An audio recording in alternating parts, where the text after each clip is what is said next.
I've been hearing Aleutian geese fly overhead at night. I love that sound. I know I've told this story before, but I really love this story. Aleutian geese are a subspecies of cackling geese.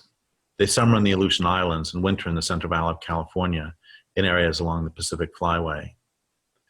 Flying from California to the Aleutians, they stage on islands off the coast of Northern California. Then they fly nonstop from these islands up to the Aleutians. And then when they fly back, they stop again on the islands on their return flight to the Central Valley. It's 2 weeks of nonstop flying. Those 2 weeks, they don't sleep, or they sleep only while flying. The birds lose 25% of their body weight on that flight. These beautiful birds were almost driven extinct in the 20th century. Someone put in fox farms in the Aleutian Islands. The foxes escaped and wiped out the birds. There previously hadn't been any predators on the island. Why do you think they flew so far?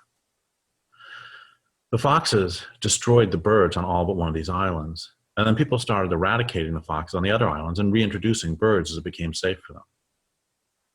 The birds knew to go back to the new safe island to breed the next summer, but the birds had also been imprinted on their stage islands further south.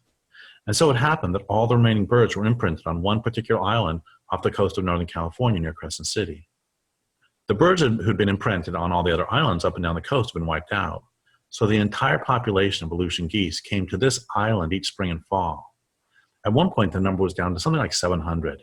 Then they started expanding their population again, with all of them imprinted on this one island. The numbers grew to be something like 35,000 of them arriving each spring and fall.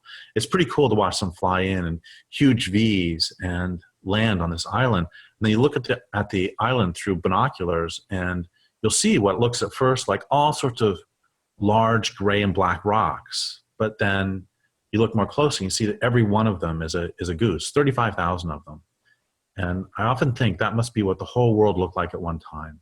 In the last 15 years, the birds have started expanding to other islands up and down the coast. So that's all good. Isn't that a great story? And okay, here's a question for you. What's the difference between a flock of geese, a gaggle of geese, and a skein of geese?